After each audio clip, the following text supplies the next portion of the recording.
Querido aluno, querida aluna, seja muito bem-vindo à sua videoaula de História. Em nosso encontro de hoje, eu, professor Cauê Kaique, e você, vamos juntos fazer a correção dos exercícios de aprofundamento propostos sobre os temas dos capítulos 21, 22 e 23, que abordam, portanto, a Reforma Protestante e a Contra-Reforma Católica, aplicados a exercícios extraídos de grandes vestibulares. A nossa proposta, com os exercícios que abordam a temática das reformas religiosas e da Contra-Reforma Católica, almejam trazer para o campo da discussão que, inaugurado pelo fenômeno dos renascimentos, comercial e artístico, soado, ou entendido num contexto onde ocorreram as reformas religiosas, o século que se anuncia, ou melhor, o período histórico que se anuncia, a modernidade, já se caracteriza por um momento de rompimento com uma tradição histórica em que, por exemplo, primeiro, o cristianismo era a principal ou única religião do mundo ocidental, e segundo, trazer para o campo das relações sociais, das relações econômicas, uma crença, um dogma que, por exemplo, se associasse aos interesses da crescente burguesia que já se destacava nas monarquias nacionais que estão em fundação a partir de agora. Portanto, seja muito bem-vindo a essa aula em que discutiremos as manifestações de descontentamento da Igreja através de questões, em que abordaremos a Reforma Luterana com críticas ao dogma católico, o anglicanismo ou a Reforma Anglicana, que institui a Igreja Anglicana ou Igreja Nacional da Inglaterra como um momento de rompimento entre o Papa e o rei inglês Henrique VIII, puramente por uma questão pautada em um aspecto político, não propriamente dogmático. E ainda o calvinismo, como uma religião que ansiava, a partir dos pressupostos, dos argumentos apregoados e defendidos por João Calvino, favorece ou mobiliza, incrementa o capitalismo nascente. Portanto, vamos observar como essas três reformas religiosas e posteriormente a reforma católica, a contra-reforma, anuncia-se como um processo característico da consolidação do mundo moderno, da consolidação da forma de pensar na modernidade e que irá culminar na consolidação dos Estados nacionais, já aí no contexto do antigo regime absolutista. Vamos lá? Começando pela página 85. Muito bem, começando pela questão número 1 da página 85, uma questão analítica que sai da própria proposta FTD e assim quer saber de você, vestibulando. Vamos observar.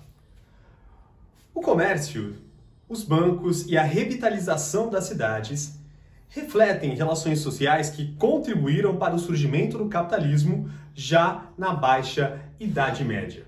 A sociedade medieval necessitava e convivia com a presença cada vez mais intensa de comerciantes, banqueiros e artesãos, que já se inseriam em corporações de ofício. Mas a Igreja tornou-se um grande obstáculo para o desenvolvimento do capitalismo. A questão: explique a contraposição da Igreja Católica aos objetivos burgueses. Muito bem. Grife aí, destaca aqui a palavra contraposição. Muito bem. O que a palavra contraposição significa? O que é que ele exige em um exercício analítico? Que você trace dois pontos de vista a partir do tema, que aqui é os objetivos burgueses, certo? Para serem contrapostos na formulação da sua resposta. Então veja, um aspecto deste contraponto é, por exemplo, afirmarmos que a Igreja não acompanhou as mudanças que estavam acontecendo durante a Baixa Idade Média. Ela passou a ser um grande entrave para os interesses da burguesia. Vamos lembrar por quê? Porque a Igreja condenava dentro de seus dogmas, certo? Dentro de sua hierarquia eclesiástica, condenava o acúmulo, condenava o lucro. E, portanto, era uma barreira para a expansão dos interesses burgueses, certo? Ela condenava, portanto, as transações comerciais, a acumulação de dinheiro e a usura. Portanto, estamos explicando a contraposição da Igreja aos objetivos burgueses. E agora a questão de número 2, extraída do vestibular da Universidade Federal do Tocantins, no período em que esta ainda selecionava por vestibular próprio. Atualmente, o ingresso é pelo Enem. A questão assim enuncia: na noite de 31 de outubro, afixou nas portas da igreja, aquela mesma onde estivemos agora, 95 teses em que denuncia e discute o comércio das indulgências. O comércio das indulgências, vamos destacar isso no enunciado da questão, falava sobre a comercialização do perdão. Nenhum estudante ou teólogo aqui ousou rebater as teses e contam que elas já se espalharam por toda a parte. Sem dúvida, acabarão chegando em Roma. Tenho uma cópia delas em meu quarto. Você poderá lê-las. Nelas, Lutero diz que o Papa não tem direito nem poder para modificar os castigos impostos por Deus. Que Papa pode, quando muito, modificar e suspender os castigos impostos pela Igreja. Muito bem. Sobre este excerto, extraído da obra de Luiz Maria Veiga, o enunciado quer saber sobre as teses afixadas na Catedral de Wittenberg. Nós discutimos, o mito sobre esta questão, mas ok. É correto afirmar que, entre elas, Lutero rejeitou a credibilidade da igreja, não faria sentido, não é? Acreditar confiança nessa igreja. B, toda forma de comércio também não há uma inferência a esta questão. C, qualquer forma de ensino também não se enquadra à proposta, porque as indulgências efetivamente estão falando de uma postura, de um aspecto moral da igreja. D, a infalibilidade do Papa. Efetivamente é essa a questão, a enunciativa correta, que no caso aqui é o que foi rejeitado. Ou seja, a infalibilidade do Papa, a ideia de que esta figura, mesmo dentro da tradição cristã católica, sendo apresentado como um representante de Deus na Terra, na leitura de Lutero, não teria direito, não perfazeria a ideia de ser infalível. Muito pelo contrário, ele é falível e suas ações podem ser condenáveis. A letra E, a sustentabilidade da razão não se enquadra ao enunciado da questão. Tudo bem? Ainda agora, na página seguinte, na página 86, a questão 3 da Universidade Federal do Rio de Janeiro, não é? Quando ela selecionava também por vestibular próprio. 2 textos motivadores. O primeiro fala ali sobre: dizei, fazendo penitência, nosso Senhor e Mestre Jesus Cristo, que quis toda a vida dos fiéis seja uma penitência. Qualquer cristão verdadeiramente arrependido tem plena remissão da pena e da falta. Ela é-lhe devida, mesmo sem cartas de indulgência. Muito bem. O segundo texto motivador assim afirma: se alguém diz que o ímpio se justifica unicamente pela fé, de modo tal que entenda que nada mais é preciso para cooperar com a graça, com o fim de obter a justificação, e que não é necessário que se prepare e se disponha por um movimento de sua própria vontade, que seja excomungado. Muito bem. Esses excertos, esses documentos expressam, respectivamente, quais doutrinas? Muito bem, o primeiro que está falando da salvação, da crença na fé, certo? Da sua relação de salvação apenas pela fé, característica do luteranismo. O segundo texto, um texto que apresenta uma reação, é um texto contra-reformista. Por fim, a questão de número 4, assim, quer saber: explique a relação entre a invenção da imprensa e a difusão da Reforma Protestante. Vamos ver. Esta questão, aqui na prática, uma questão analítica, quer que você conduza a sua resposta partindo da seguinte possibilidade, Ou uma possibilidade de resposta.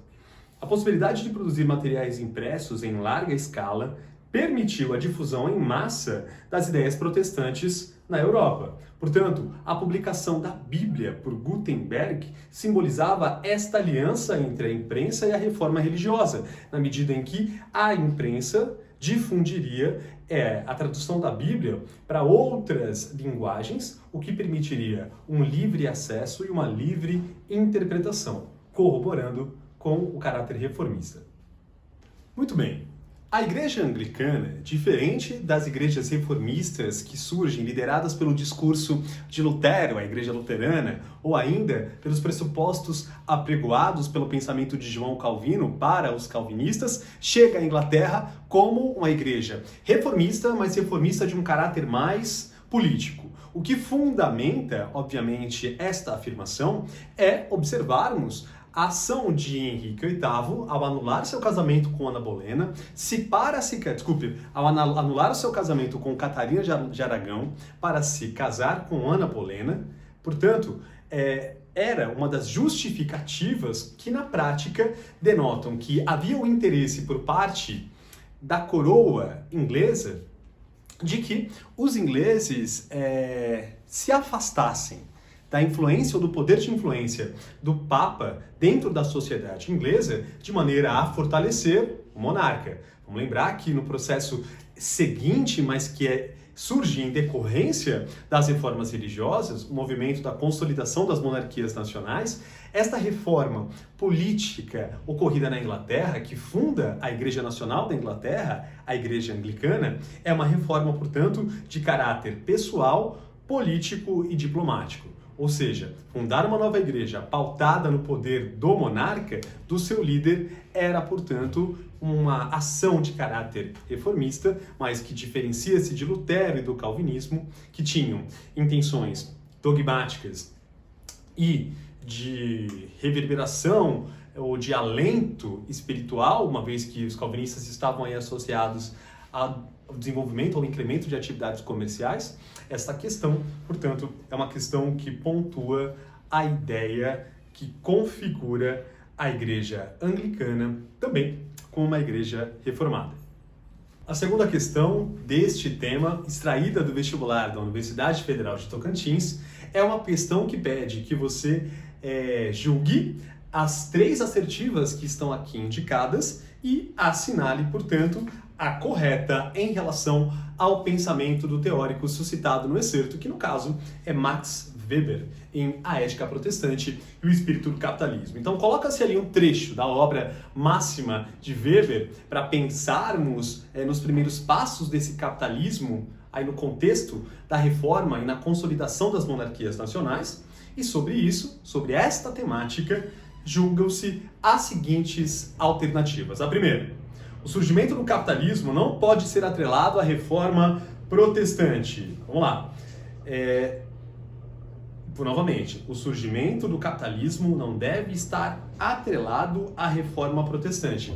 Vamos considerar que o surgimento do capitalismo, de um sistema com essas vicissitudes e características, não surge de um momento para o outro, mas em função do esfacelamento da sociedade na Baixa Idade Média, da sociedade ocidental europeia, em função desta nova mentalidade que permeia o homem europeu, em que não há um dogma que o condene pelo lucro, mas que o incentive, certo? A poupar e a desenvolver-se economicamente como um sinal da predestinação. É marca, por exemplo, de um processo que, visto conjunturalmente, ou seja, somado a uma série de outros fatores, leva ao surgimento do capitalismo. Não necessariamente é a reforma protestante a origem deste processo. O segundo item.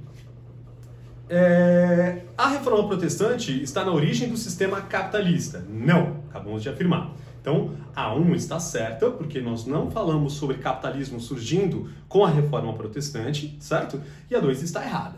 A terceira, não se deve procurar o espírito do capitalismo na reforma protestante ocorrida no século XVI, pois mudanças econômicas são anteriores a ela. Muito bem, veja, a questão ela poderia estar um pouco melhor formulada, mas ela nos exige conseguirmos compreender que a reforma protestante e o capitalismo vão se desenvolver, certo? Mas não propriamente numa relação de decorrência. A reforma protestante leva a capitalismo, mas que este processo deve ser sempre analisado conjunturalmente. Portanto, a alternativa 3 também está correta. A quarta e última assim afirma: sem a reforma, o capitalismo não se projetaria como um moderno sistema de produção, já que o capitalismo condenava o lucro à base desse sistema. Muito bem, também está errada, onde que o capitalismo condena o lucro. Portanto, a alternativa C é a alternativa correta. A terceira questão é uma questão extraída do vestibular da PUC de Campinas, aqui em São Paulo, aliás, no interior de São Paulo, que traz um excerto extraído da obra de Benjamin Franklin, certo? Em que fala ali da formação dos Estados Unidos. Sobre isso, é perguntado: as ideias apresentadas no texto têm relação com o quê? Vamos lá. Que fala, por exemplo, da ideia da questão da condenação católica à usura, aborda aí a cobrança de juros e a contestação desse preceito pelo protestantismo. Só podemos falar sobre a alternativa A ética protestante, na qual religiosidade, trabalho honesto e busca pelo lucro se mesclam harmonicamente numa perspectiva muito cara aos calvinistas e que foi bastante difundida na Inglaterra. A B, a crença no enriquecimento e impulsionamento da expansão do capitalismo era uma forma de redenção espiritual? Não. C, os objetivos dos imigrantes anglicanos que eram instalados temporariamente pelas monarquias inglesas a fim de fazer a América? Também não. D, o American Way of Life está fora de contexto, século XX. E a ideologia fundida pelos pais peregrinos? Não. De Marcha para o Oeste também não se enquadra nessa questão. Muito bem, chegamos à questão número 1 da página 91. Extraída do vestibular da Universidade Federal da Paraíba, no contexto de quando ele selecionava para o vestibular próprio, tem-se um texto motivador que discute as características da passagem da Idade Moderna do mundo medieval para a Idade Moderna. Em que ele diz: o advento da Idade Moderna foi fundamentalmente marcado por conflitos religiosos. Desde a Baixa Idade Média, a Europa Ocidental surgem movimentos que contestavam o poder eclesiástico e que culminou com a Reforma Protestante e a Contra-Reforma Católica. Assim como a criação do Tribunal do Santo Ofício, mais conhecido como Santa Inquisição, foi uma das reações mais claras e contundentes da Igreja de Roma a esses movimentos contestatórios e teve, através das monarquias ibéricas modernas, sua atuação mais sistemática, perdurando até o século XIX. Sobre esta temática, assinale as alternativas a seguir.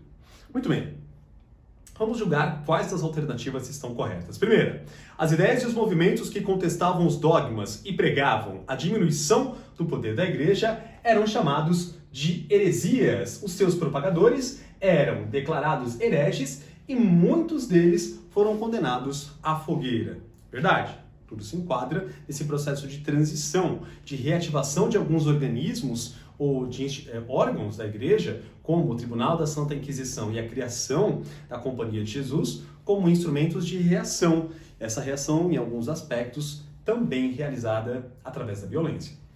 2. As universidades tiveram um papel importante na propagação das novas ideias contra a Igreja. John Wycliffe e John Huss, dois precursores da Reforma Protestante, assim como alguns de seus seguidores, eram professores universitários. Muito bem. A Inquisição não se restringiu à Europa. Os inquisidores foram enviados para o Novo Mundo, inclusive para o Brasil. Na Paraíba, a primeira visitação do Tribunal do Santo Ofício ocorrera em 1595.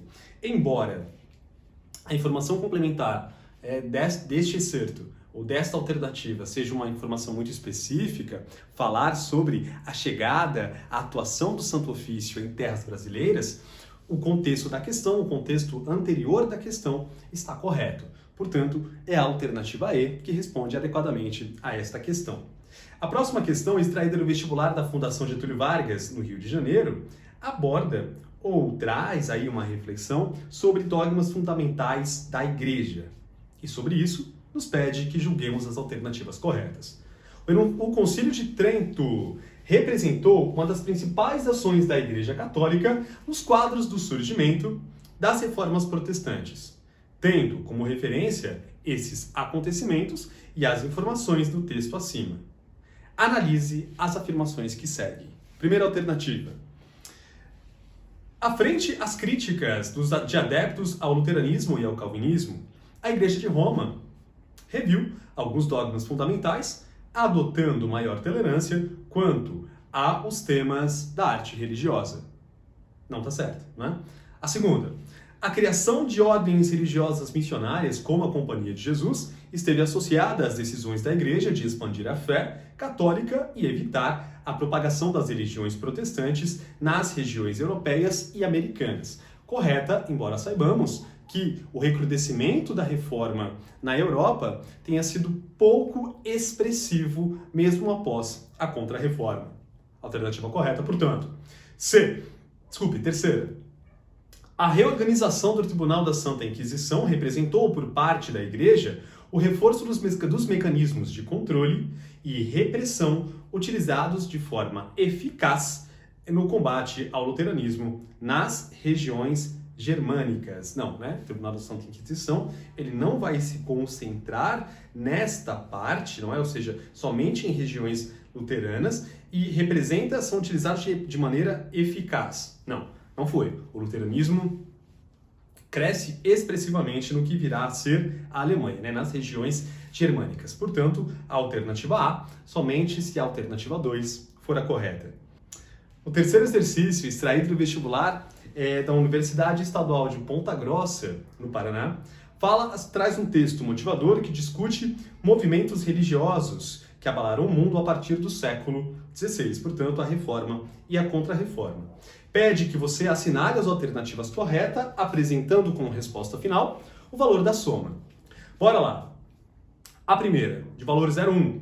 Perseguir, julgar e punir pessoas consideradas heréticas ou que praticavam, portanto, heresia, foram funções assumidas pelo Tribunal da Santa Inquisição. Correto, então a 1 está certa. 2. De origem católica, o rei Henrique VIII da Inglaterra distanciou-se do Vaticano a ter um pedido de nulidade matrimonial negado pelo Papa. Correto também. Já temos 3 por enquanto como resposta. 4. A Guerra dos 30 Anos apresenta seus motivos. Entre seus motivos, questões decorrentes das disputas que envolviam católicos e protestantes naquele período.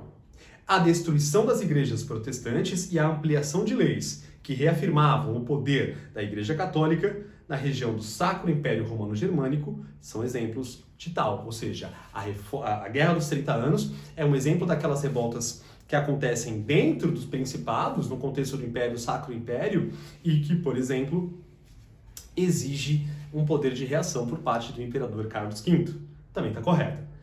Por fim, 8. Em um momento marcado por conflitos entre protestantes e católicos, Carlos IX teve um papel importante na pacificação desses grupos. Jamais, né? Está errado conceitualmente. 16. Assinado por Henrique IV, rei da França, o Edito de Nantes limitou radicalmente os direitos civis, políticos e religiosos dos protestantes franceses. Tal atitude provocou uma onda de revoltas que acabou por espalhar pela Alemanha e pela Suíça, por espalhar-se por esses países, onde o número de protestantes também era significativo. Também não é uma alternativa correta, não se enquadra no conteúdo por nós estudado. Portanto, a resposta final será a soma de 1, 2 e 4. 7 é o valor que enuncia o valor, portanto, a alternativa correta desta questão. Em nossa videoaula de hoje, mobilizamos, através de comentários aos questionamentos propostos em nosso livro, a participação ou a atuação europeia no contexto das reformas religiosas do século XVI. Vimos, portanto, que o anglicanismo, o luteranismo e o calvinismo são religiões que surgem num movimento de contestação ao cristianismo católico. Em nossos exercícios, extraídos de alguns vestibulares, observamos, portanto, como esses conteúdos são cobrados de uma maneira mais clássica pelos vestibulares.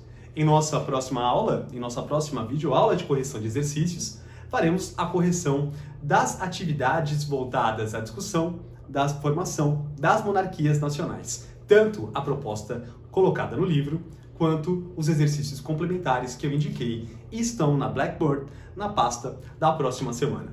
A todos um excelente dia, muito obrigado e até o nosso próximo encontro.